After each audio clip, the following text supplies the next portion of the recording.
करुणा की सागर तथागत सम्मान संबंध को मैं नमन करता हूँ। परम पूज्य बुद्धिशक्त बाबा साहब डॉक्टर B.R. अम्बेडकर को मैं दिल की गहराई से श्रद्धा सुमन अर्पित करता हूँ। आज बुद्ध विहार साधना केंद्र यूपी में वर्षावास समापन समारोह के उपलक्ष्य में यहाँ पर एक कार्यक्रम आयोजन किया गया है। मंच पे विराजमान भिक्षु महासंघ को मेरा वंदनामी और सत्धर्म को पूजा करने वाले सभी श्रद्धावान उपासक उपासिका एवं सभी धर्म बंधुओं, आप सभी लोग यहाँ वर्षावास समापन समारोह में यहाँ उपस्थित हुए हैं। काफी भव्य प्रोग्राम यहाँ आयोजन किया गया, काफी संख्या में लोग यहाँ आए हैं। इस बुद्ध विहार से मेरा कह लीजिए कि ऐतिहासिक नाता है मेरे लिए। जब मैं बोध गया से बाबा साहब के बारे में जाना, जब हम लंबा समय तक बोध गया में रहा, फिर मैंने बाबा साहब के बारे में जानने के बाद मैंने बाबा साहब के बारे में थोड़ा अध्ययन करना शुरू किया। तब मेरा मन में इच्छा जागृत हुआ, जो लोग बाबा साहब को मानने वाले लोग हैं कि उस जगहों पर कहीं भी जाकर हम रहें। लेकिन मुझे नहीं मालूम है कि कहाँ कहाँ बाबा साहब के लोग मानने वाले लोग रहते हैं। ऐसा मन लेकर मैं 2004 में बोध गया से 2 जीवर 2 अंतर्वास और 1 झोला लेकर अपना कलगट पुरुष लेकर मैं बोध गया से निकल पड़ा। मैं सबसे पहले पूना गया, पूना से मैं मुंबई आया, फिर नागपुर, भुसावल, चंद्रपुर, अकोला में कई जगहों में भ्रमण किया। फिर उसके बाद हम दिल्ली आए लक्ष्मी नगर में, वहां से हम फिर पंजाब गया। नुकरदर एक जगह है, वहाँ बुद्ध विहार है, बालेचल वहाँ भी बुद्ध विहार है। फिर उसके बाद हम पंजाब से होते हुए एक बार जगतानंद पंत जी थे, आप लोग शायद कोई जानते होंगे। उनके माध्यम से मैं कुमार कश्यप पंत जी को पास आए। झांसी पारिसा पावर प्लांट में जो सुगतानंद बुद्ध विहार है, वहां पर मैंने 40 दिन व्यतीत किया और वह 40 दिन रहने के बाद फिर हम पहले यहाँ कानपुर आए। वहां से एड्रेस लेकर इस बुद्ध विहार में आए और हम गोविंदपुरी एक स्टेशन है, झांसी से आया, वहां उतरे, वहां से हम रिक्शा करके यहाँ आए, पैडल वाला रिक्शा से। आज से 20 साल पहले की बात है, 2005 में। तब मैं यहाँ 4-5 दिन से रुका हुआ था बंते जी के, बड़े बंते जी के सानिध्य में। 20 साल पहले की बात है, तब मेरे उम्र ही 20 साल था उस समय। तब हम 5-6 दिन से यहाँ रुके बंते जी के सानिध्य में। फिर हमें बंते संगत जी से मुलाकात यहाँ पर हुआ और उन्हीं के माध्यम से फिर मैं हरदोई में गया हूँ। तो हरदोई में बंते संगत जी के माध्यम से मैं हरदोई में गया हूँ और उन्हीं को शुरुआत किया हुआ बुद्ध विहार में आज मैं 20 साल से वहाँ रह रहा हूँ। और आज जो वर्षावास को समापन समारोह में आप सब लोग आए हैं, पहले भी परम पूज्य भिक्षु संघ ने वर्षावास के बारे में बताया होगा। वर्षावास भिक्षु लोग 9 महीने तक धम्म प्रचार के लिए अलग अलग जगहों पे जाते, आप सभी लोग जानते हैं। तो सभी को एक विश्राम के लिए समय चाहिए। वो शारीरिक और मानसिक दोनों आराम हर मनुष्य को चाहिए, हर प्राणी को चाहिए। इसी सिलसिला में भगवान बुद्ध ने बरसात में, क्योंकि चलने फिरने में बहुत सारी दिक्कतें थे, उस समय इतना भौतिक संसाधन नहीं थे भगवान के समय में, तो इसलिए भगवान ने नियम बनाया कि 3 महीना भिक्षु लोग एक जगह पर रहकर वर्षावास को व्यतीत करेंगे और शील समाधि प्रज्ञा का अभ्यास करेंगे और जो लोग उपासक वहाँ रहेंगे उनको धम्मदान देंगे, धम्मोपदेश देंगे। तो वर्षावास समाप्ति है आज। तो 3 महीना के बाद जब वर्षावास समाप्ति होता है, तब कठिन चीवरदान भी होता है। कठिन चीवरदान जो भिक्षु एक जगह रुककर 3 महीने तक शील समाधि प्रज्ञा को अभ्यास करते हुए उपासक को धम्मदान करते हुए एक जगह रुकता है और वो धम्म को अनुशीलन करता है। उसी बिहार में किसी एक दिन कार्तिक पूर्णिमा को बीच में वर्षावत समाप्ति और कार्तिक पूर्णिमा के बीच में किसी एक दिन कठिन चीवरदान होता है। तो आज वर्षावत समारोह है, हम सभी लोग यहाँ आए हैं, आप लोग भी यहाँ आए हैं कि आप लोग बहुत ही धन्य हैं, पुण्यवान पुण्यवती है, श्रद्धावान श्रद्धावती है।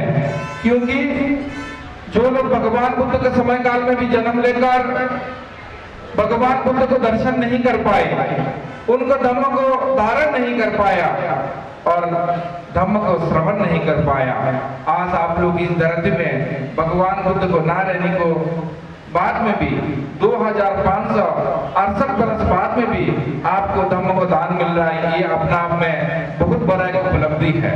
इसलिए हम बाबा साहब के प्रति बहुत ही ऋणी है, क्योंकि बाबा साहब को वजह से, उनको कारण से आज भारत में पूरा बौद्ध धर्म का जो जागरण हुआ, उससे न जाने कितना लोगों को, हम लोगों को धम्म का मार्ग मिला और एक सुंदर सुखी स्वाभिमान से जीवन जीने का मौका मिला।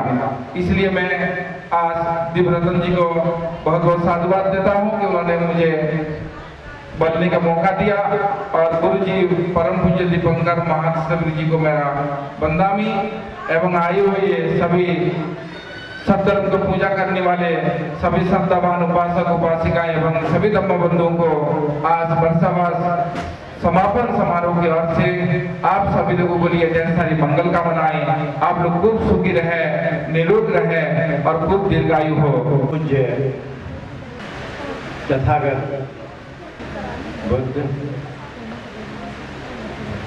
भिक्षु संघ में विशेषकर भदंत पूज्य गुरु जी महास्थवीर जी को नमन। बहुत कुछ आप लोग सुन चुके हैं, लेकिन जो भगवान बुद्ध का मेन उद्देश्य था वो मैत्री भावना का था कि जब समस्त हमारे उपासक अनुयायी उनमें जब मैत्री भावना होगी और जहाँ मैत्री होती है वहाँ एक भावना और होती है जिसको करुणा बोलते हैं। इन दोनों का इतना अच्छा मेल है मैत्री और करुणा का कि एक अकेले रह ही नहीं सकती है। जहाँ मैत्री होगी करुणा होगी, जब करुणा होगी तो मैत्री होगी। तो भगवान बुद्ध ने करणीमत सूक्त में एक गाथा है, तिठिं जनक निसंदोआ सयानो वा यावतस् विगत बिंदु एतग सद्य अधिष्ठेय ब्रह्म वेतन विहारं इन बाबू। भगवान बुद्ध के समय में जब श्रोता पर शंकरदागामी अनागामी में जब पहुंच जाता था आदमी, तो उनके दिमाग में एक चीज और ये जगह बनाती थी कि हमें अगर एक सीढ़ी और चढ़ने को मिल जाए तो हमें ब्रह्म में विहार करने का मौका मिल जाएगा। तो वो भगवान बुद्ध ने कहा कि तिठक जनक निसंदोआ, बैठते उठते सोते चलते जो मैत्री भावना करता है, करुणा भावना करता है, तो उसको जो है ब्रह्म विहार में वो रहता है। ऐसी भावना भगवान बुद्ध ने बताई।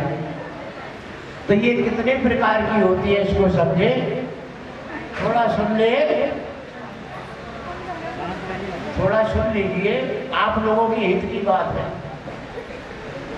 और इसको सुनना बहुत जरूरी है। तो जब मैत्री भावना व्यक्ति में होगी तो उसके साथ करुणा भी होगी, और इन दोनों का बहुत, जैसे आप लोगों का मेल है ना, ऐसे इन दोनों का बहुत बड़ा अकट मेल है। जहाँ मैत्री होगी वहाँ करुणा अवश्य ही होगी। किसी का नाम करुणा हो तो माफ करना। तो मतलब ये है कि जब भगवान बुद्ध ने ये गाथा कही तो उन्होंने कहा कि ये भावना जो है ब्रह्म विहार भावना ये 4 प्रकार की होती है। सुनिए, ये 4 प्रकार की होती है। जब अगर न सुनना हो तो बता दो तो मैं बंद कर दूंगा। तो ये 4 प्रकार की होती है मैत्री भावना, करुणा भावना, मुदिता भावना और उपेक्षा। 4 प्रकार की भावना होती है। तो मैत्री भावना कैसी होती है? ये स्वयं 4 प्रकार की होती है मैत्री भावना। तो भगवान ने कहा सत्य सत्ता अवेरा हो, सभी प्राणी, सत्ता कहते हैं प्राणी को, सभी प्राणी वैर रहित हो। जब वैर नहीं होगा तो फिर क्या होगा? इसकी अपोजिट क्या होती है वैर के? मैत्री। तो सभ्य सत्ता अवेरा हो। दूसरा है, दूसरे प्रकार की मैत्री भावना है सभ्य सत्ता अवेरा हो तो अव्यापज्या हो। अव्यापज्या हो का मतलब होता है हिंदी में ये जो होता है ना कुदरत के द्वारा आपदा, किसी प्रकार की आपदा आना और उसमें जब वो आपदा आती है किसी पर और जब उसमें एक दूसरे से मिल करके उसको उनको सहारा देते हैं मैत्री भावना से, तो वो उनको पता नहीं चलता है ना। अब ये 2 प्रकार की होती है। एक तो होती है मानवकृत, दूसरी होती है नेचर। आपदा नेचर के द्वारा भी होती है। फॉर एग्जाम्पल सुनामी आ जाती है, आंधी आ जाती है, हेलफाल हो जाता है यानी ओले गिरते हैं। तो ये आपदा जो है टाली नहीं जा सकती। ये किसी की मित्र या शत्रु से कोई मतलब नहीं है। तो ये जो भावना होती है ये रोकी नहीं जा सकती है ना। सब अवेरा हो तो अनिका हो, ये भावना जो है अनिका हो, सभी प्राणी दुख रहित हो, सभी प्राणी दुख रहित हो, किसी को कुछ कभी कोई दुख ना हो। ऐसा भगवान बुद्ध ने बताया कि जब ये मैत्री भावना हो जाएगी, करुणा भावना हो जाएगी, तो किसी भी प्राणी को किसी प्रकार का दुख ना हो। जबकि भगवान बुद्ध ने आर्य सत्य में बताया है कि दुख तो होता है ना, दुख को निश्चित बताया है और ये सारे मनुष्यों को होता है, चाहे किसी भी संप्रदाय का हो, किसी भी धर्म का हो, दुख होगा। अब जब दुख होगा तो दुख का कारण होगा ना।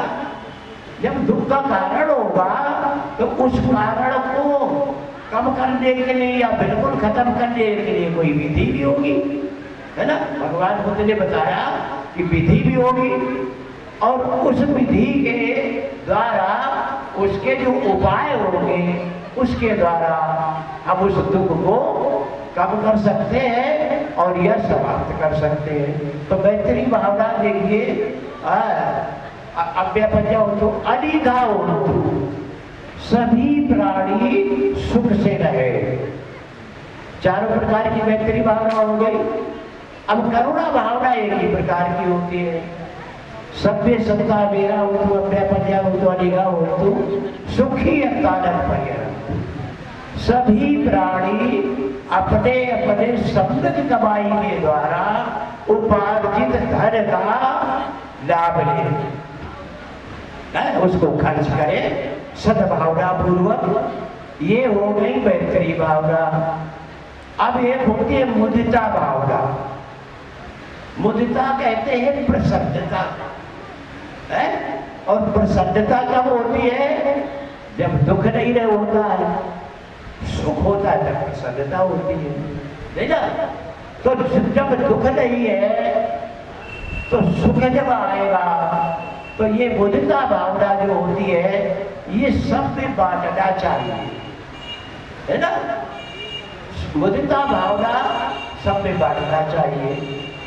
अब उपेक्षा भावना ये होती है कि सभ्य सत्ता मेरा हो तो अव्य पंजा बोलो तो निगा तो सुखियत कालम पर यरतु दुखा मुझतु यथागत संपत्ति तो वाभिगच्छन्तु कपस्या।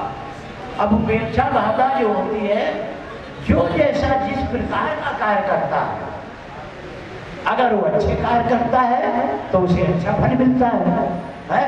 बुरे कार्य करेगा तो बुरे फल मिलेंगे। तो भगवान बुद्ध ने कहा ये उपेक्षा भावना जो है, जो आदमी जिस प्रकार के कार्य करता है उसी प्रकार के उसको फल को भोगना पड़ता है। तो हमारा जो समय दिया गया था, हमने 4 बातें बताई आपको, ये बड़ी जीवन उपयोगी है और इनको आप अगर डाल, वैसे हमारे उपासकों में बड़ी वैदिक भावना है। मैंने देखा है कम से कम 4-5 साल से सबके हम संपर्क में है, मैंने ऐसी मैत्री भावना कभी नहीं देखी है। झांसी में मैं रहा जिंदगी भर, वहाँ नहीं देखी भैया। वहाँ तो 4 आदमी आते थे, उन्होंने कहा भैया बोल नहीं जाने, ये बुंदेल खट्टी बात है ना, अरे एक नहीं जाने तुम चलो तो नहीं जाने। तो यहाँ पर जो है हमारे अगर एक ही खबर पहुँच गई तो सबको आने, चाहे उपासक हो चाहे उपासका हो। और बाकी मनोरंजन के लिए हमारे उपासक जो है ऋषि बौद्ध जी ये है ये। तो मैं अपने बाड़ी को विराम देता हूँ। साधु साधु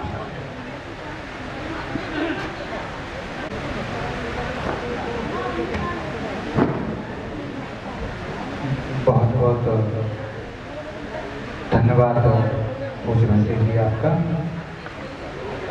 और इसी कड़ी में उमेश गौतम एक गीत अपना प्रस्तुत करेंगे। जल्दी आइए उमेश जी। भिक्षु संघ को नमन करते हुए आज वर्षावास समापन समारोह के पावन अवसर पर आप सभी उपासक और उपासिकाओं का स्वागत, वंदन और अभिनंदन है। एक आपके जा रहा हूँ कि कहीं अधिकार की बातें और कहीं सत्कार की बातें, कहीं अधिकार की बातें कहीं सत्कार की बातें, वहाँ क्या खूब लिखी है भीम ने प्यार की बातें। कहीं अधिकार की बातें और कहीं सत्कार की बातें, वहाँ क्या खूब लिखी है भीम ने प्यार की बातें। यूं ही आसान नहीं पाया मैंने सम्मान जीवन का, यूं ही आसान नहीं पाया मैंने सम्मान जीवन का। कहीं संघर्ष के वो दिन, कहीं संघर्ष की रातें, कहीं संघर्ष के वो दिन, कहीं संघर्ष की रातें। ये पंक्तियाँ जिन्होंने लिखी है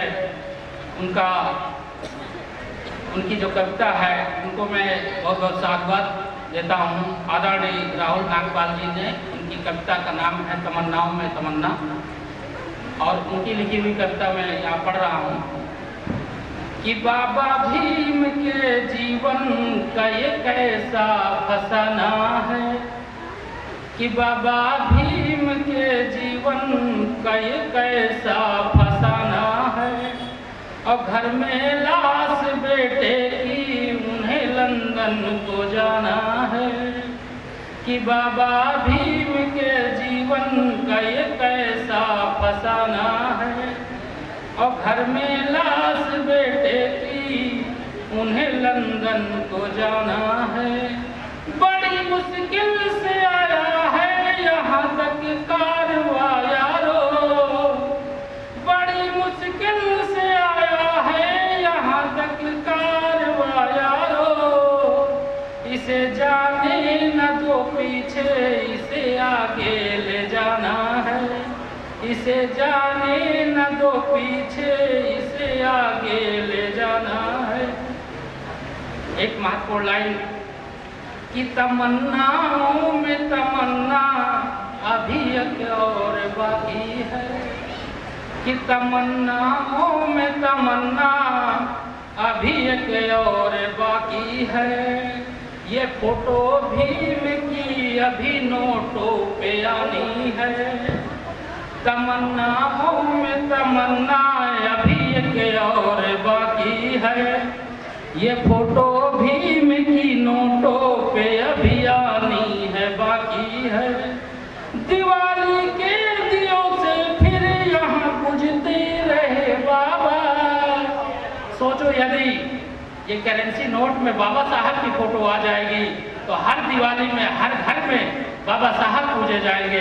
तो जिन्होंने लिखा है उनका मकसद यही था कि बाबा साहब की फोटो हर नोट पे आ जाए। तो उसी पे ये कविता है कि तमन्नाओं पे तमन्ना अभी एक और बाकी है। ये फोटो भीम की नोटों पे अभी आनी है बाकी है। दिवाली के दियों से फिर यहाँ बुझते रहे बाबा। दीवानों भीम को देनी यही सौगात बाकी है। दीवानों भीम को देनी यही सौगात बाकी है। तमन्नाओं में तमन्ना अभी एक और बाकी है। ये फोटो भीम की नोटों पे अभी आनी है बाकी है।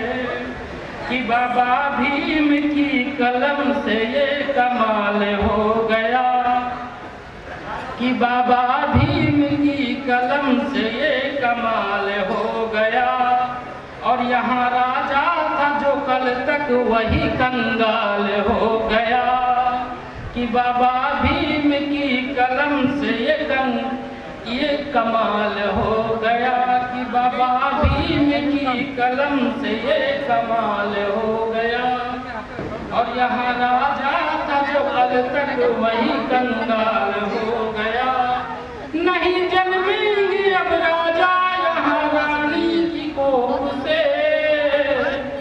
नहीं जन्मेंगे अब राजा यहाँ रानी की कोख से।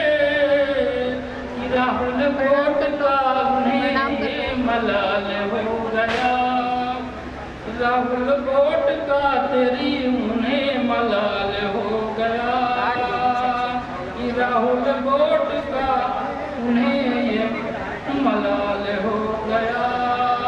कि बाबा भीम की कलम से ये कमाल हो गया। और बाबा साहब ने क्या कहा कि बाबा साहब हम सभी से कहे गए। बाबा साहब हम सभी से कहे गए। कारवां मेरा न पीछे रह जाए। बाबा साहब हम सभी से कहे गए। बाबा साहब हम सभी से कहे गए। कारवां मेरा न पीछे रह जाए। बाबा साहब हम सभी से कहे गए। कि जिंदगी पर खेल कर लाया इसे। जिंदगी पर खेल कर लाया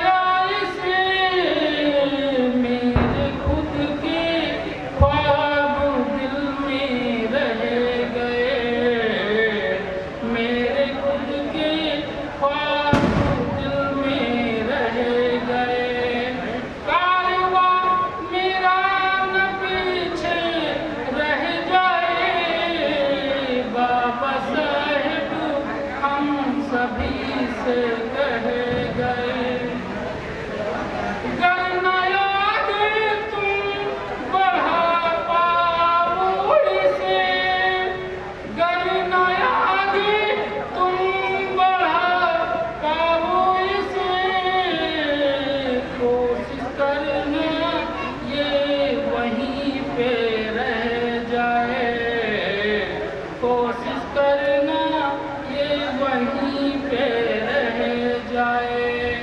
कारवा मेरा न पीछे रह जाए, बाबा साहब हम सभी से कह गए कि हिंदू बन नफरत जमाने के सहे, हिंदू बन नफरत जमाने के सहे, बौद्ध बनकर अलविदा वो कह गए, बौद्ध बनकर अलविदा वो कह गए।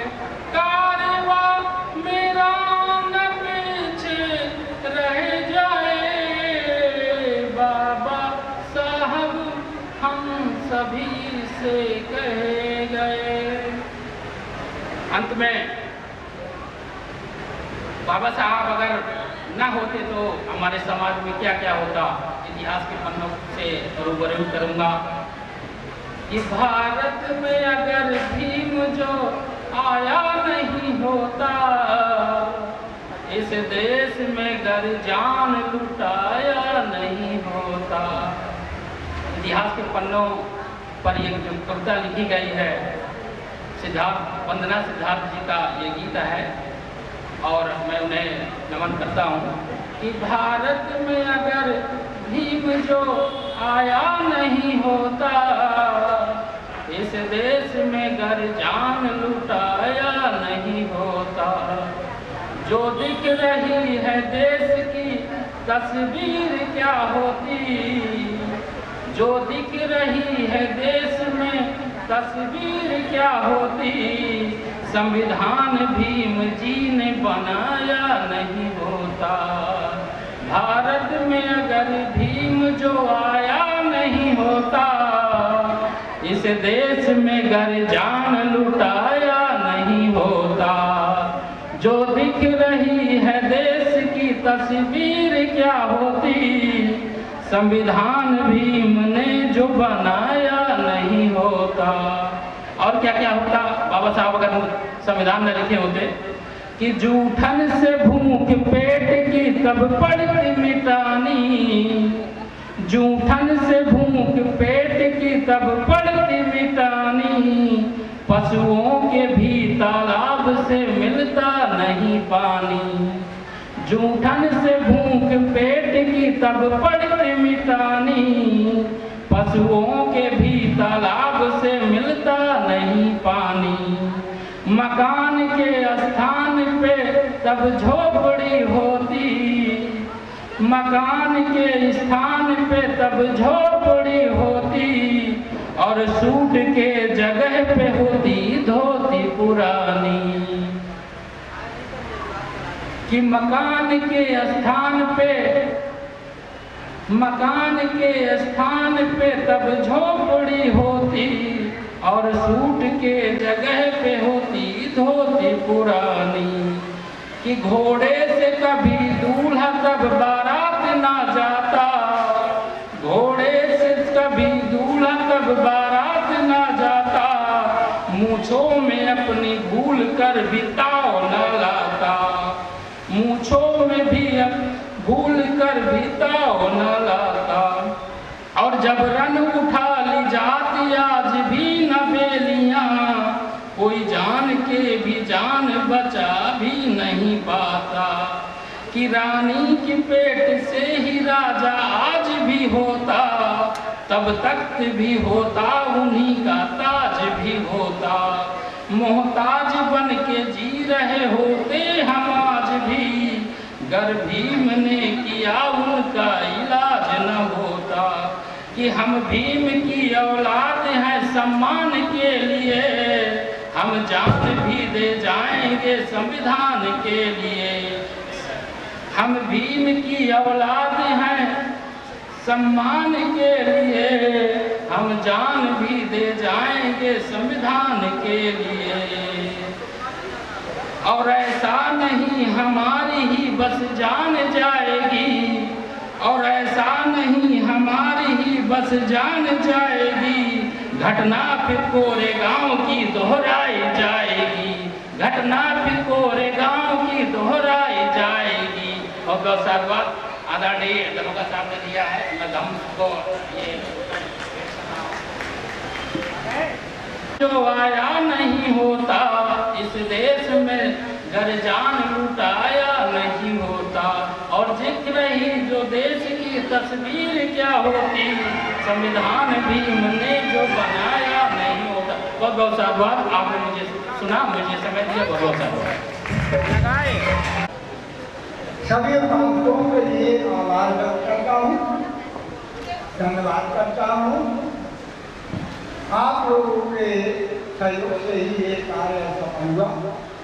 जब भी कार्य हुआ है आपका भरपूर योगदान है। बगैर उपासकों के योगदान से कार्यक्रम नहीं हो सकता। ये सभी लोग जानते हैं, उपासक भी जानते हैं और सभी लोग जानते हैं। आपका इस विद्यालय के जो लगाव है, तो लगाव के फल स्वरूप भी हम सफल हो जाते हैं।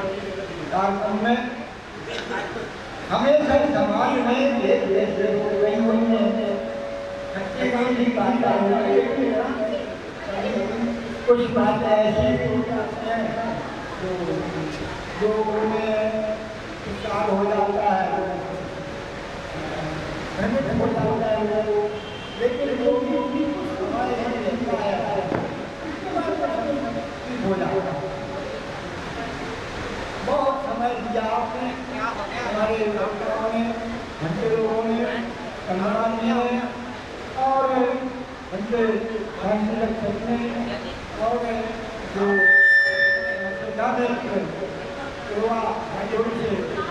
यहाँ से आए उन्होंने संबोधन किया। ज्ञानदेव ने अपने धर्म के लिए उन्होंने भी करना है किया, बात उन्होंने भी की। अब आप इतना ग्रहण करते हैं या मतलब है घंटे लोगों का बताना वो आता है कि आप इतना ग्रहण करते हैं, क्योंकि सबका मार्ग अपने ही कर्म से अच्छा होता है।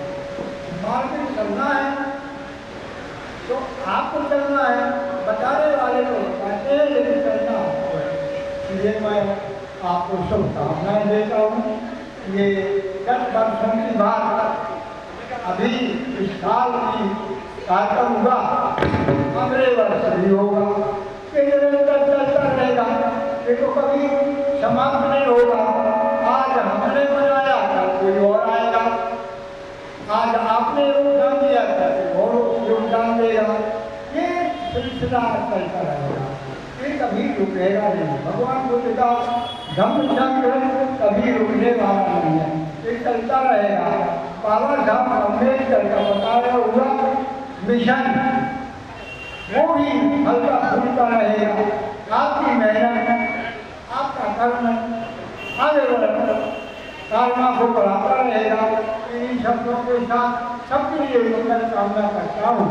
सभी स्वस्थ रहें, निरोग रहें, अपने अपने स्थान पर, अपनी अपनी जगहों पर जहाँ भी सर्विस करते हैं, कोई रोजगार करता है, कोई धंधा करता है, इसमें आपकी तरक्की हो, आपके परिवार में एकता रहे, रिश्तेदारों में सद्भाव रहे, समाज में एकता रहे, ऐसी कामना करते हुए आप सब भगवतु शब्द मंगलम रक्षन्तु सर्वदेवता सप्तबुद्धान भावेन सदा सोति भवन्तु ते। भवतु शब्द मंगलम रक्षन्तु सर्वदेवता सप्तधम्मान भावेन सदा सोति भवन्तु ते। भवतु शब्द मंगलम रक्षन्तु सर्वदेवता सप्तसंहार भावेन सदा सोति भवन्तु ते। इसी गौर का